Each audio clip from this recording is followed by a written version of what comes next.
ఉన్నటువంటి కుమారులు ఈ రోజులో ఉన్నారు. వారు చనిపోతే ఆస్తి తొందరగా వస్తుందనేసి విషం పెట్టి చంపేస్తున్నటువంటి గొప్పవాళ్ళు ఈ రోజున మన యొక్క జాతిలో కనబడుతున్నారు. అదే స్థితి ఆ రోజులో కూడా ఉండేది.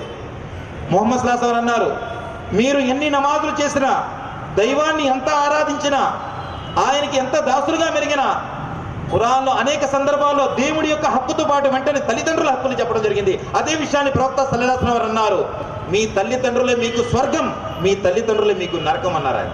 అంటే మీరు మీ తల్లిదండ్రుల్ని ప్రేమించకపోతే దేవుడు మిమ్మల్ని ప్రేమించాడు, మీ తల్లిదండ్రుల్ని మీరు ఆదరించకపోతే దేవుడు మిమ్మల్ని ఆదరించాడు.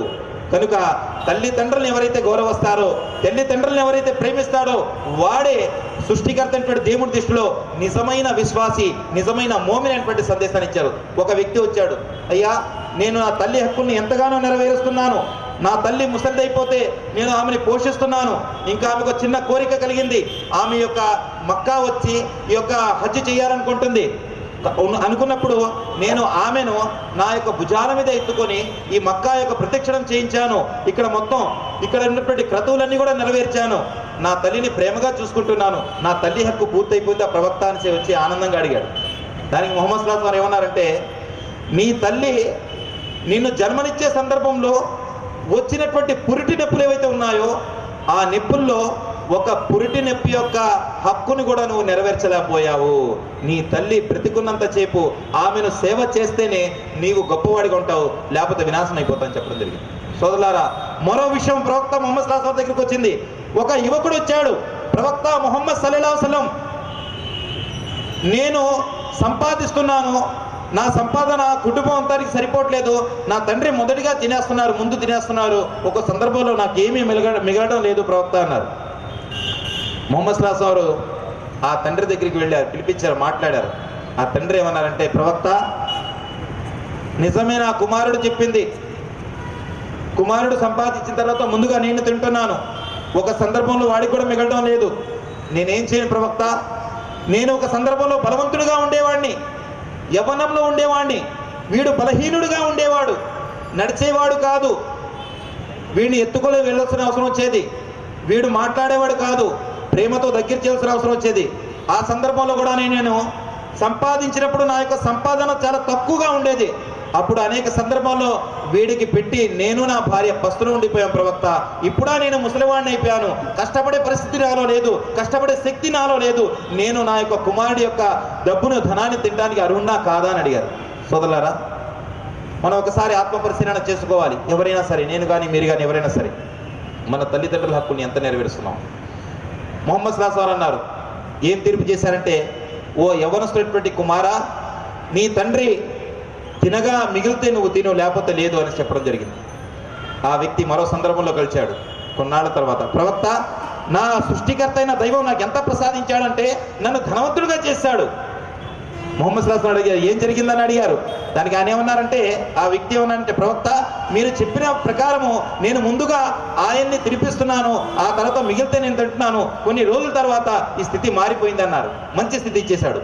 ఎవరైతే తల్లిదండ్రులు పోషిస్తారో, తల్లిదండ్రులు ప్రేమతో చూస్తారో, అల్లా సృష్టికర్త అయిన దేవుడు వారిని కరుణిస్తారు, వారి దీవెనలు వారి జీవితాంతం ఉంటాయి. ఒకవేళ అలా చేయనట్లయితే మనం మన యొక్క తల్లిదండ్రులను ఎలాగైతే చూస్తున్నామో అలాగే మన సంతానం కూడా మనల్ని చూస్తారు. సోదరులారా, ఆ తర్వాత ప్రవక్త సల్లల్లాహు అలైహి వసల్లం వారు వితంతువులు, అనాథుల గురించి మాట్లాడారు.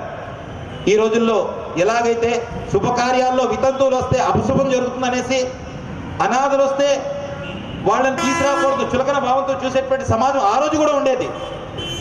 అటువంటి వారికి ప్రవక్త సల్లల్లాహు అలైహి వసల్లం అన్నారు, ఎవరైనా ఏదైనా శుభకార్యం చేసుకుంటే, ఏ శుభకార్యంలో అయితే వితంతువులు అనాథలు ఉండరో నిస్సందేహంగా శుభకార్యమే కాదు, దేవుడి యొక్క శాపకార్యంగా మారుతుంది అన్నారు. అదే దేవుడి యొక్క శాపకార్యంగా మారుతుంది. కనుక మీరు అనాథల్ని, నిరుపేదల్ని, అలాగే వితంతువుల్ని గౌరవించండి. ఇంకా ముహమ్మద్ సల్లల్లాహు అలైహి వసల్లం వారి జీవితం చూసినట్లయితే ఆయన 2 సార్లు వితంతు అయినటువంటి స్త్రీని మొదటిసారిగా ఆయన వివాహం ఆడారు. అంత గొప్ప ఆదర్శమూర్తి, ఆయన ఆదర్శాన్ని ఆచరించి చూసినటువంటి వ్యక్తి. ఆ తర్వాత ఆయన స్త్రీల హక్కుల గురించి మాట్లాడారు.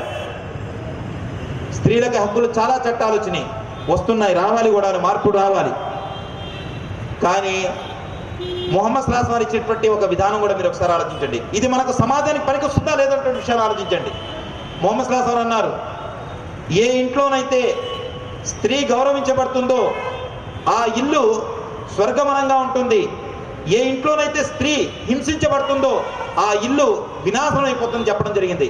ఇంకా ఆయన అన్నారు, మీరు వివాహాలు చేసుకునేటప్పుడు కట్నాలు ఆశిస్తున్నాం. మనం కట్నం తీసుకోవడం చట్టరీత్యానేనము, కట్నం తీసుకోవడం గ్రంథరీత్యానేనము, కట్నం తీసుకోవడం సామాజిక రీత్యా నేరము. కానీ ఆ యొక్క క్రతువులు జరుగుతూనే ఉంటాయి. ఆయన అన్నారు, మీరు మహార్ చెల్లించి వివాహం చేసుకోండి. ఒక యువకుడు వస్తాడు, ప్రవక్త నేను నా వివాహం చేసుకోవాలనుకుంటున్నాను అంటాడు. దానికి అని అంటారు, నువ్వు ఎంత సంపాదిస్తున్నావు, నీవు మరియు నీ భార్యని పోషించుకునే శక్తి నీకుందా అని అడుగుతారు. ప్రవక్త లేదంటారు. అప్పుడు ఆయన అంటారు, వెళ్ళి కొన్ని రోజులు ఉపవాసాలు పాటించు, ఆ తర్వాత నువ్వు వ్యాపారాలు ఏమైనా ప్రారంభించు, నీకు శక్తి వచ్చినప్పుడు మహార్ చెల్లించి వివాహం చేసుకుంటారు. సోదరులారా, మొహమ్మద్ సల్లల్లాహు అలైహి వసల్లం అన్నారు, ఎవరైతే వివాహం చేసుకొని ఇంట్లో ఆ యొక్క భార్యను తీసుకొస్తారో సేవకురాలిగా కాదు స్నేహితురాలుగా తీసుకురండి అన్నారు. ఆయన సేవకురాలుగా తీసుకొస్తుంటారు. ఇంట్లో వస్తే ఆమె బట్టలు ఉతుకుతుంది, ఇంట్లో వస్తే ఆమె పనులు చేస్తుంది, ఇంట్లో వచ్చి వచ్చేస్తుంది ఇచ్చేస్తుంది, అంటే మనకి పని మనిషి వచ్చినట్టే. కానీ ఆయన ఏమన్నారంటే, సేవకురాలుగా కాదు స్నేహితురాలుగా స్వీకరించండి భార్యని. స్నేహితురాలు కంటే ఏం చేస్తాడు మనిషి? ఒక స్నేహితుడిని తీసుకొచ్చినప్పుడు అదిగో ఇది బెడ్రూము, ఇక్కడ నేను ఉంటాను, ఇది పరిస్థితి, మా అమ్మగారు మా నాన్నగారు, ఇలా మొత్తం కూడా పరిచయం చేస్తాడు. అదే సేవకురాలైతే నువ్వు ఈ పని చేయాలి, ఆ పని చేయాలి, అది ఊడవాలి, ఇది కడగాలి అంటాడా లేదా? మరి మొహమ్మద్ సల్లల్లాహు అలైహి వసల్లం అన్నారు, ఒకవేళ మీ భార్యని మీరు సేవకురాలుగా చూసినట్లయితే నిస్సందేహంగా సృష్టికర్త అయినటువంటి దేవుడి దగ్గర మీరు నీచులుగా మారిపోతారనేటువంటి సందేశాన్ని ఇవ్వడం జరిగింది. సోదరులారా, అలాగనే ఆయన సమస్త మానవాళి గురించి ఈ రోజున మొహమ్మద్ సల్లల్లాహు అలైహి వసల్లం వారి యొక్క సందేశం ప్రజలకు తెలియని కారణంగా ముస్లిమేతర సోదరులే కాదు, ముస్లిం సోదరులు కూడా తెలియదు. ఎంతమంది జీవితంలో కనీసం ఒక్కసారి ఆయన జీవిత చరిత్ర చదివిన వాళ్ళు ఉన్నారండి? చేతమంతే బహుశా ఒక 10-15 చేతులు కూడా ఇక్కడ లేవు. అలాగనే మనం అందరూ తెలుసు, మనం చరిత్రకాల గురించి మాట్లాడతాము, కానీ ప్రపంచానికి దిక్సూచి చూపించినటువంటి ప్రవక్త ముహమ్మద్ వారి యొక్క సందేశం ఈ రోజున ఎవరైనా బారు గడ్డం పెట్టుకొని కనిపిస్తే వారిని ఎలా వివరించడం జరుగుతుందంటే, వారు టెర్రరిస్టులు, వాళ్ళు బాంబు పెట్టేవాళ్ళు. ఒకవేళ ముస్లింలు ఏమైనా కార్యక్రమం చేపట్టడానికి ముందుకొస్తే అందులో అనేక అవందులు వచ్చేస్తుంటాయి. ఎందుకు ఇలా మారిపోయింది? సమాజంలో విలువలు లేవు. ఆ సమాజానికి విలువలు ఇవ్వాల్సినటువంటి సమాజం ఏదైతే ఉందో ముస్లిం సమాజం, వాళ్ళు దుప్పటి కప్పుకొని పడుకుంటున్నారు. అందుకనే శంకరాచార్య వారు అన్నారు, ఏమన్నారంటే, ఇక్కడ ముస్లింలు పడుకున్నంత సేపు ఇక్కడ ప్రపంచంతో కూడా పడుకుంటూ ఉంటుంది. ముస్లింలు ఎప్పుడు జాగృతి అవుతారంటే ఎప్పుడైతే ఖురాన్ చదువుతారో, ఎప్పుడైతే ప్రవక్త ముహమ్మద్ వారి యొక్క బోధనని అనుసరిస్తారో అప్పుడు ఈ యొక్క సమాజం జాగృతి చెందుతుంది అనేటువంటి విషయం చెప్పడం జరిగింది. మొహమ్మద్ సల్లల్లాహు అలైహి వసల్లం అన్నారు, ఈ రోజున మనం మీడియా ద్వారా వస్తున్నటువంటి పిక్చర్స్ ఏవైతే ఉన్నాయో, మెసేజ్ ఏదైతే ఉందో, న్యూస్ ఏదైతే ఉందో మనం చూస్తున్నాము.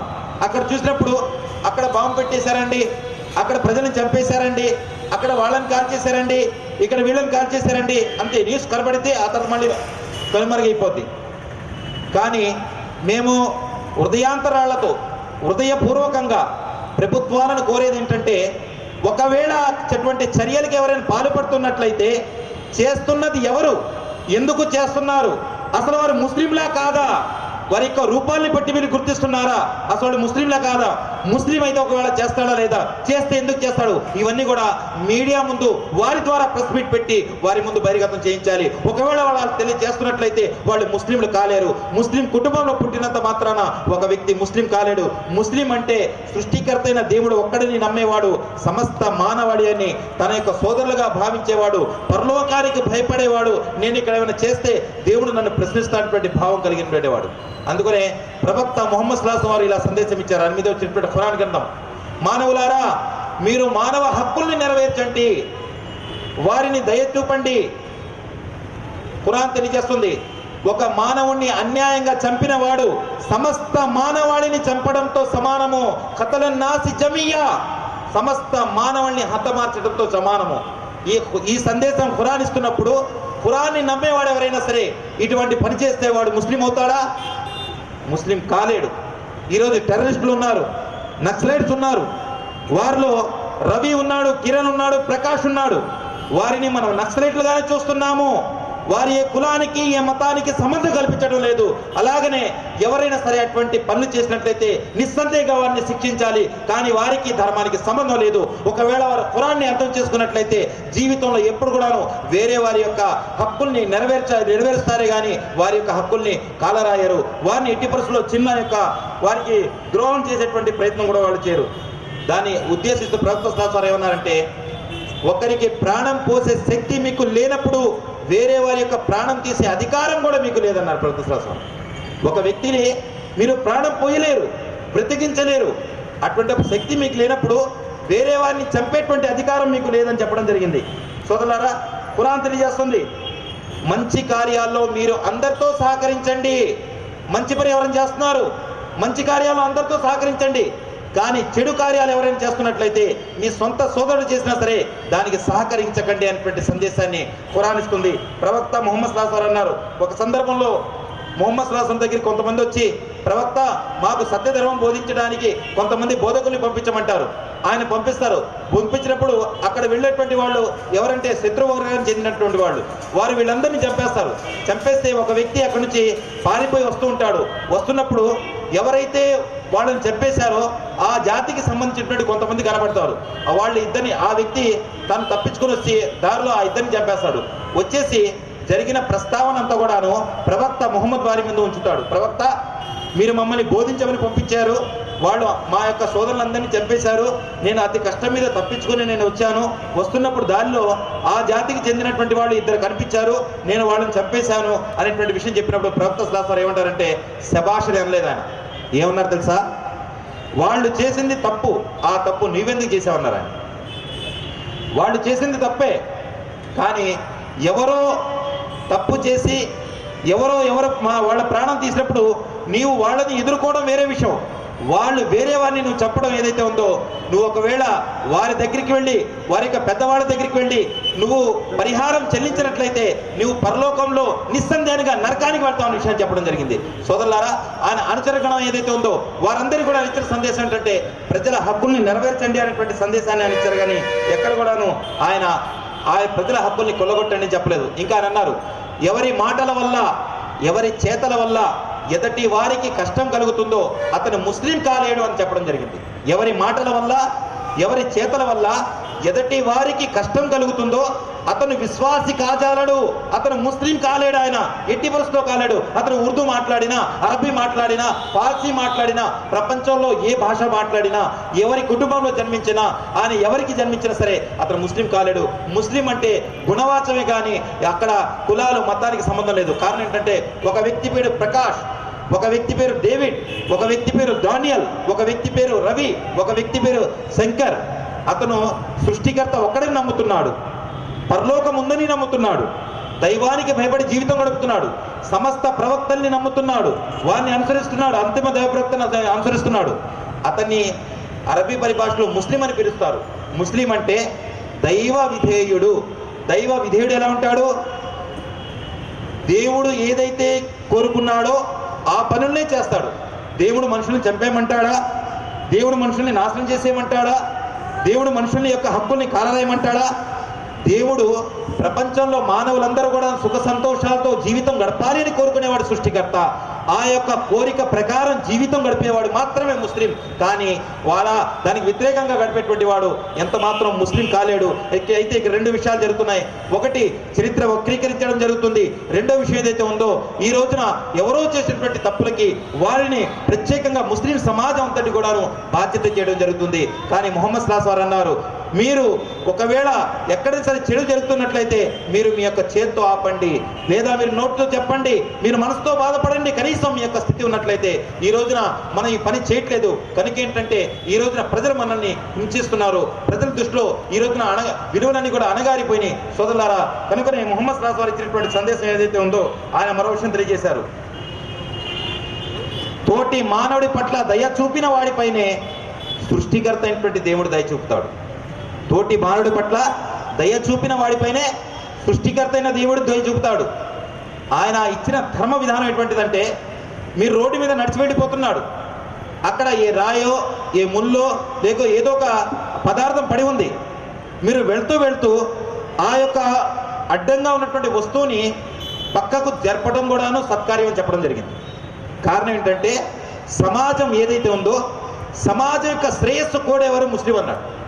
ఒక వ్యక్తి ముహమ్మద్ సల్లల్లాహు అలైహి వసల్లం దగ్గరికి వచ్చి, ప్రవక్త, నేను దేవుడు ఒకడని నమ్ముతున్నాను, పరలోకం ఉందని నమ్ముతున్నాను, ఈ సమాజంతో నాకేంటి పని అన్నాడు ఆయన.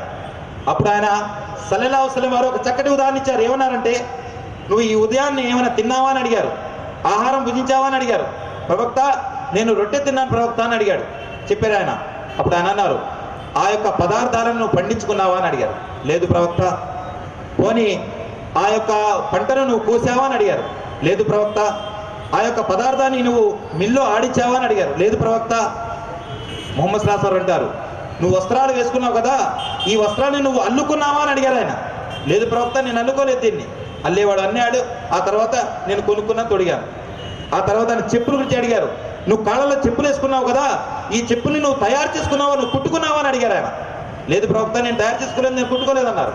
దానికి అనేమన్నారంటే, నువ్వు ఆహారం భుజించాలంటే, నువ్వు వస్త్రాలు ధరించాలంటే, చివరికి నువ్వు చెప్పులు ధరించాలన్నా సరే నీ వెనక పూర్తి సమాజం పనిచేస్తుంది.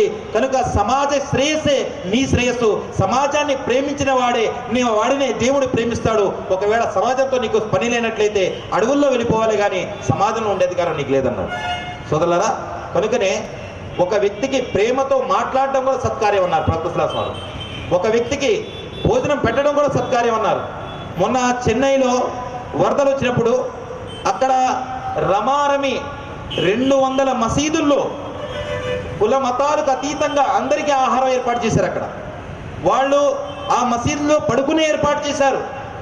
స్త్రీలు పురుషులు అందరూ వచ్చి అక్కడ పడుకున్నారు. మనకు అక్కడ వరదలు చూసాం మనం. రమారమి 20 రోజులు 25 రోజులు దాకా ఉన్నాయి.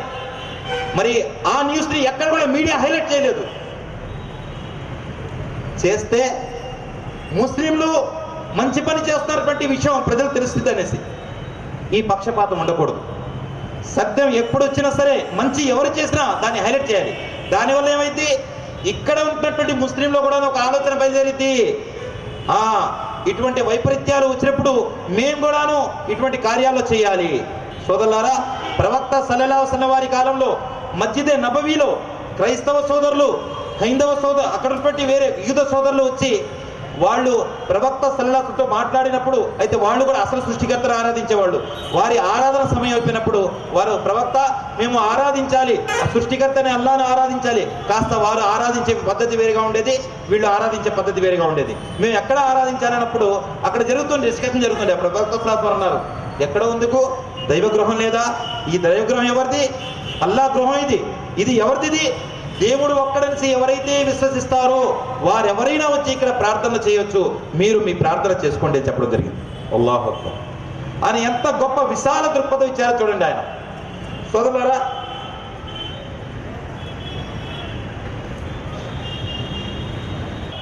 శత్రుభావం, చెడు భావాలు ఎప్పుడు కలిగించలేదు. అందుకనే మన జాతీయపిత గాంధీజీ ఆయన రాసినటువంటి పుస్తకంలో, యంగ్ ఇండియా అనేటువంటి పుస్తకంలో ఆయన ఒక విషయం అనేక సందర్భాల్లో నమోదు చేశారు. ఆయన అన్నారు,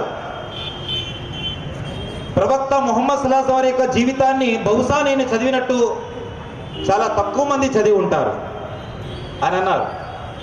ప్రవక్త ముహమ్మద్ సల్లల్లాహు అలైహి వసల్లం వారు సందేశం ఏదైతే ఉందో వెల్లువల ప్రపంచమంతా వ్యాపించిందంటే అది ఆయన ప్రేమ ద్వారానే కానీ ఖడ్గం ద్వారా కాదు అన్నారు ఆయన. ఆ సందేశంలో ఉన్నటువంటి భావన, కనుకనే ముహమ్మద్ సల్లల్లాహు అలైహి వసల్లం వారు ఏదైతే సందేశాన్ని తీసుకొచ్చారో ఆ సందేశం అది ప్రపంచ మానవాళికి ఒక సౌభ్రాతత్వ సందేశం, దయామయ సందేశం. అందుకనే ప్రవక్త సల్లల్లాహు అలైహి వసల్లం చూడండి, పండుగ సమయాల్లో కూడాను రంజాన్, బక్రీద్ ఈ 2 పండుగలు ప్రధానంగా ముస్లింలు చేస్తుంటారు. ఈ రెండిట్లో కూడాను మీరు తినేటువంటి ఆహార పదార్థాల్లో కుల మతాలకు అతీతంగా పేదలకు పెట్టండి అనేసి సందేశాన్ని ప్రవక్త సల్లల్లాహు అలైహి వసల్లం వారు ఇవ్వడం జరిగింది. మీరు తినేటువంటి ఆహార పదార్థాలు వాళ్ళకి కూడా పెట్టండి. అక్కడ అడిగారు, ప్రవక్త, పేదవాళ్ళంటే ముస్లింలేనా అడిగారు. ఆ సమాజంలో